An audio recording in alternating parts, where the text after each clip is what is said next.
We started with Vita Ferm, it's been roughly 10 years ago. We tried a lot of other mineral companies, and the main problem we were having at the time was we're having a problem with consumption.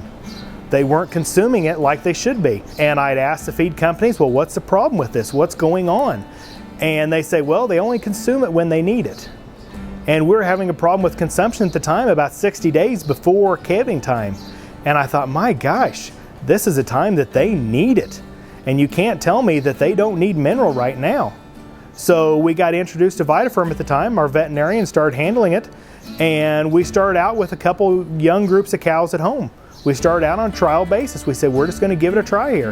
And after a year of a couple groups, we saw excellent consumption on it. They consistently consume their 4 ounces of mineral a day. We had good results with the cattle. We had good health in them. They shed off well in the fescue country of Missouri around here. And we saw excellent results with reproduction and everything on the cattle. And so at that time, we put all of our cows on Vita Ferm. Nutrition is definitely a year-round commitment. It's not a cost, it is an investment. It's something that we all have to do. My father always taught me, he says you can't starve a profit out of a cow, because it doesn't matter if we're weaning calves or if we're breeding cows or if we have cows calving or they're lactating or we're growing heifers out here for development.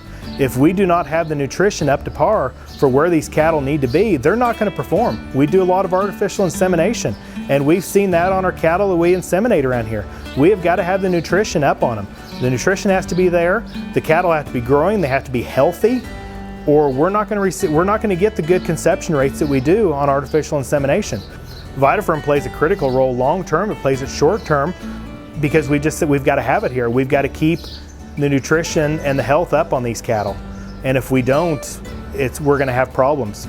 So we've seen it where people have not kept the Vita Ferm out or not kept a mineral out of any kind for their cattle, or have had a inferior product out there where they've had problems. They've had problems with conception and with live calves and health of their cattle.